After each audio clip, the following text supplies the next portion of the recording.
Almost half of construction companies fail within 3 years, and 73.4% don't make it to 10. Now, most people assume that won't be me because those other companies, they suck at marketing or they do bad work. But it turns out that's not true because almost all of those companies did great work, got overbooked, and actually caused their own collapse from cash flow. So today, we're talking about it. I'm Josh Lepker, the construction CFO, and thank you for joining me today. By the end of this event, you'll have my framework to see your cash flow. This is pre-recorded because I want to be present in the comments to answer you without wasted time thinking what to say. So with that, let's start with a quick question. What's your biggest cash flow challenge right now? Drop it in the comments. First, I have to level with you. Everyone thinks they understand the financial lingo, but so many people use words interchangeably, so I'm going to tell you how I define a few terms. And if you're watching this, I assume you own or are responsible for the finances of a business. And I see these concepts get confused around the different people we interact with. Revenue, gross profit, net profit, and cash flow. Revenue is the total income collected within a specific time frame. It's not a contract's value or a pay application, it's actually the money clearing your bank within a specific time frame. Gross profit is the project profit excluding overhead costs. You only get this granular from cost coding, otherwise it's a guess. A net profit is the overall company profit after overhead within a specific time frame. This is after you pay for things like marketing, accounting, and your own salary. Things you pay for that aren't project specific but move the needle for you as a company. Revenue and net profit are typically looked at quarterly or annually, where gross profit is specific project by project. It gets really confusing because people throw out profit all the time, but which one? It obviously matters because an individual project can make gross profit where a company could have lost net profit over the whole year. So here's a scenario I see all of the time. A company is trying to fill their backlog and grow, so they bid 10 projects. All of a sudden, they are given a notice to proceed for 4 or 5 of them when really they only have the financial capacity to handle 2 or 3 max. But they end up signing all 5 contracts for tons of reasons. But the top 2 are they don't want to ruin a relationship, leaving a client out to dry, or they're afraid they won't win future work with the reputation they turn down projects at the last minute. And the truth is, it actually hurts the client relationship and your market reputation. Beyond that, if projects are accepted with a lackluster performance not being able to afford the project. What really happens is a company has to front 2 months of costs on a project to start to invoice, then will always be 30 to 60 days behind their latest payment. Here's how I see that in company financials. All right, we're going to go over 2 examples. So example 1, you have month 1, month 2, month 3, month 4, and month 5. You have your revenue or your income. So this 75,000 was billed probably 60 to 90 days ago. That's just what we are assuming or using as an example of what's coming in. You have project 1, project 2, 3, and 4. And then you have your bank, your balance at the end of every month, what it should be. We're doing a cash flow forecast in a sense. So we're going to say month 1, we had 75,000 come in. Project 1, it cost us 20,000 to do that month. We are left with $55,000. That 55,000, you take it up. The next month, you add your 40, you subtract 40 minus 20, you're left with 35,000. And so on and so forth. We keep going up and working our way through. So what you'll see is if we take on these 4 projects at the same time, we're going to run into a cash flow issue about month 3. and it's going to maximize, or not even in this 5-month example, it actually doesn't maximize, but we're going to see a potential problem of negative $205,000. This is what I mean when people take on too much work and they can't survive because they create their own cash flow issue. So you can get through some of that stuff. You have line of credits, you have places like Build. They do pay application or pay up advances, they do material financing. You have mobilization funding. They can use your contracts and help you fund some of these mobilization costs in the front end of the projects. And also, if you don't have a way to forecast your cash flow, like how I have this example here, just download it. It's free. I made one that I use for everybody that I work with, but you're welcome to use it. And I also have videos on how to use it. So just a shameless plug there. This is growing slightly less aggressively. So again, month 1, 2, 3, 4, 5, revenue. It's using the same numbers for projects 1 and 2 and then staggering them so we're not taking them on month 1, 2, 4, and 5. We're taking one every 2 months. So every 60 days we're going to start a new one because we're starting to build our cash flow back up. And you'll see we still have 55,000, but this is where it changes. Since we don't have a negative 20 here, we're still left with 55,000 in month 2. And we're still left with 20,000 in month 3. And we don't really hit anything over 70,000 negative currently. We have time to adjust. So that's all we're looking at here. We're trying to find where's our sweet spot. If we don't have $70,000 of working capital, we have a way that we can identify, do we even take this project or does it fit into our business model? Can we survive this if we have to do it based on the current schedule? Although I could show you this data, both forecasted and historical, within your own organization, the takeaway is companies are taking on more than they can afford because they don't understand cash flow as a limited resource, just like manpower that has to be allocated and not overextended. So here's the 3 most common cash flow issues I see and what you can do to fix it. Number 1, not surprising, not forecasting cash flow. Pretty obvious considering we just did a monthly example about it. But just because a month of forecasting might work out overall, it may not work out weekly if you don't get granular and plan week by week. If you don't get paid on that first week, I often see people have extremely tough decisions on what to pay end of week 2 or 3. And like I said earlier, if you don't pay employees, they leave. They're how your company makes money, so obviously not paying them is off the table. You could use a line of credit and pay it back with interest, but what happens when the costs exceed the working capital options that you have left? Some people do this crazy thing, and maybe you're one of them. They choose not to pay themselves just to scrape by. Does that sound familiar? And no judgment. All I'm saying is if you do a 13-week rolling cash flow forecast to see when those strains are going to come up, you won't have to eat ramen noodles like a college student anymore. I take it a step further and plan out 24 months so my clients can see those potential jobs with how it would work based on projected schedules, and it helps give them more time to see an issue and either apply for funding or decline to spend resources to even bid it. At the end of the day, I just want to give you the future information for you to make sound decisions. How you choose to build your business is your vision, and I'm just here to help you get there. Number 2, letting customers pay late or have long payment terms.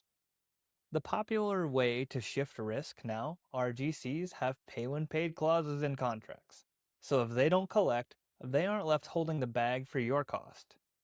But how is that fair? The GC can go straight to the owner to get paid, but you're not contractually allowed to do that.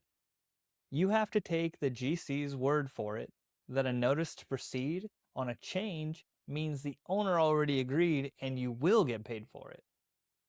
I don't know about you, But most GCs I've seen don't care about you. You have to care about you. You have to hold the GC accountable to the contract and payment terms that you both agreed on. You have to follow up and ask why payment is late. You have to escalate the situation when the GC accounts payable person says they don't have approval yet and they only print checks once a week. You have to be a squeaky wheel or you won't get paid. The average days sales outstanding for subcontractors is 57 days after invoicing. The average DSO for subcontractors that send a notice of non-payment is only 45 days. Those 2 weeks could literally save your company. Number 3, overcommitting to projects. When you overcommit to projects, financially you have to be ready to spend the money up front and collect the money later. Although it seems like the logical choice to spend money you have in the bank and avoid line of credits altogether because they can get people in trouble, you do need to have the option of working capital besides cash only.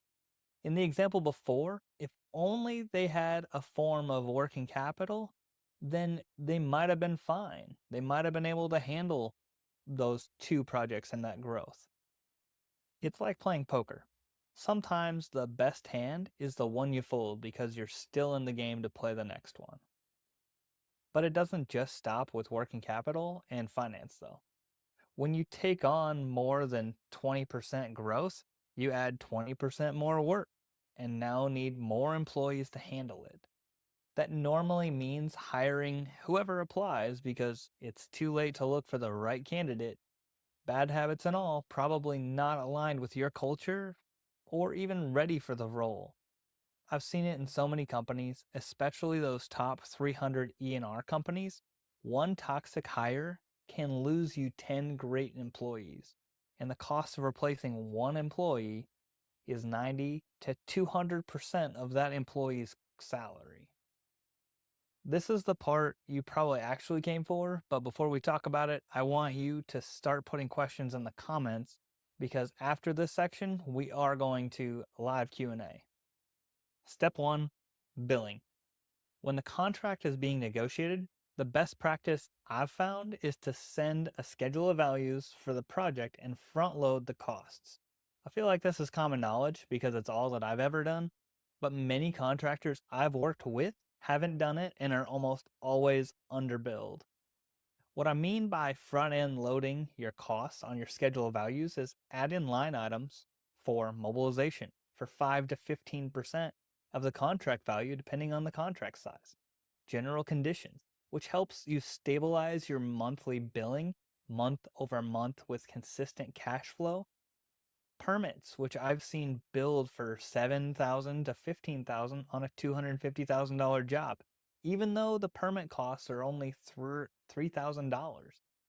And then also material. Material is one of the big ones that most subs like to lump all of it into their work line item. But then you get into the argument where general contractors say, you haven't completed any of that work. Why am I being billed for 20%? I can't sell that to the owner. We all know it's normal, but it's the perception we're giving that the line item is in progress when it's really the labor that hasn't started, but all the material was bought to prep for the labor. Normally, subs just get shortchanged and can only charge 5 to 10% of one line item and have to eat the rest, which I personally think is messed up. So I've been doing this for 8 years and no one questions the material line item. They just want a COI and pictures of where it's stored typically. Occasionally they want to transfer the materials into their name, but until they pay for it, I don't do that. Step 2. Obviously this is after step 1, but that is collecting the money. Like I said, GCs shift the risk to subcontractors by having pay when paid clauses, and then they pay you 10 days later. But as an outside person looking in, what does that really even mean? Is it calendar days, business days? What's the requirement for the GC to get paid? Is it when the money actually gets into their bank account? Or is it when it starts the initiation phase? The other problem is, can other subs hold up our payment? All questions I don't like to leave up to chance, so we negotiate those during the contract phase again. Then we have a firm answer to when we should be paid at the latest. If that doesn't happen, you guessed it, notice a non-payment with the intent to lien. Why would we go 90 days hoping the owner and the GC just happen to get it figured out when we're the ones waiting on 80 to 200 plus $1,000? This is what we want it to look like. The subcontract says pay when paid, then 5 business days, or net 45, whichever is less. There's no room for random scenarios if somebody leaves the company or anything. Prime contract says something like net 30 and the pay app due is due on the first of the following month. January pay app is submitted February 1st. If by March 7th we haven't received payment, we send a notice of non-payment and can work through it at the same time as waiting to get paid.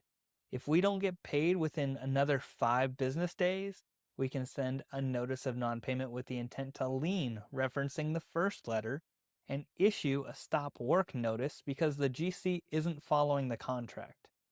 You'd want to get legal involved to make sure you're documenting all of that correctly, but my non-legal advice I hear from legal friends off the record is in those situations, a business shouldn't be going out of business for the sake of a contract the other party isn't even following.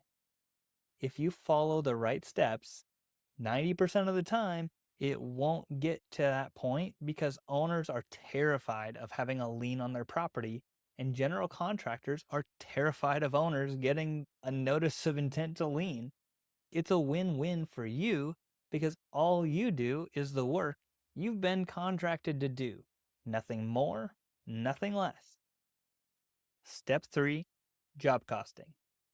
Most people who own a subcontracting business under 15 million hate the thought of accounting and don't really understand what it is. They think my accountant does all the money stuff for the business. And while that's kind of true, it's definitely wrong. They don't tell you how much you should bill. They won't just pay invoices without your approval. And they don't monitor your actual costs versus estimated costs by line items. I won't bore you with job costing. I have plenty of other free videos on YouTube about that. But at a base level, if you bid a $75,000 job to do underground on a project, it should be easy to track the material, the labor, the equipment, etc. for that $75,000 contract real time to make sure you're on target. If you use general accounting software like QuickBooks, it'll tell you your contract value and your actual cost to date overall, but it doesn't tell you if you're on track for each individual line item or even if the information is accurate as of today. It could be a month behind. Making decisions based on data is what everyone should do, but making decisions on data you think is right, but it's maybe $200,000 off on a $1 million job, that leads you to make horrible decisions and you think that they're good decisions. Step 4, cash flow forecasting. This is what you should be doing with your personal finances and even more so with business finances because it's just planning for bills and setting money aside to pay them as they come up. Here's a real quick look at the cash flow forecasting spreadsheet I have available for y'all for free with a link in the comments again. Nobody loves spreadsheets and math like me, so there's obviously a lot going on in this spreadsheet, and I don't have 10 hours to teach it all today. So download the copy, check out the free videos on how to calculate your overhead, then calculate cash flow forecasting both for 13 weeks and 24 months. I did this free event because regardless if you work with me or not, you should be doing these things successful companies do, and also have a resource to hear what's normal in the industry. I've worked with big name GCs like Turner, Whiting Turner, J.E. Dunn, and probably another 40 you've heard of all of them. Uh, and they all know this is how things go. Small GCs may still be learning, but that doesn't mean it's not industry standard. So don't be fooled thinking it's not if a small GC questions you. You can DM me anytime, but I've been pretty busy. So if you have any questions, I've dedicated the next 15 to 30 minutes answering those questions that you have with you live.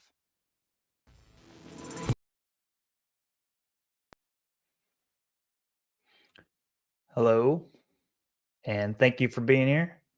So I have a couple questions that came in to me DM the past couple months or weeks. Apologies. And I was going to go over those first. If you have any others, I'll bring them up as I get them.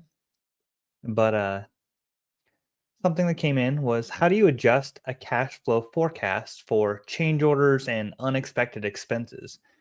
That's a really good question because they come up all the time, right? We know there's going to be change orders on every project, and they could come up spur of the moment, like a time and material. So the best thing I've found is we don't account for something we don't know is there or coming up, but what we do is we do the cash flow forecast biweekly at the minimum, or we do it weekly. If we're running into that many issues and it's becoming a habit, we need to get that resolved. So the more frequent you do it, the less frequent your problems will come up. Another question I had was, how can I use cash flow forecasting to plan growth and to take on bigger projects? And the spreadsheet that I made, they on the 24-month tab, on the very last tab, it gives you the ability to add in areas for estimated projects, for things that you're thinking about taking on, and you can start to see, how would this actually affect my business? And then you can also start to go down the list in that 24 month. Say it's a month, or it's a project that's 12 months out. In 6 months or in 9 months, you might want to hire a project manager to start going over submittals and getting things going. So that way, when that project hits, you have somebody ready and already installed in your company. Well, what does that look like for cash flow? Do we have that money set aside in overhead or in cash reserves or line of credits? So that's another place that you can find that. What's the best way to structure payment terms with GCs to improve cash flow? And I've done a couple other videos on this, but the best thing I've found is you need to negotiate your payment terms and you need to have them crystal clear.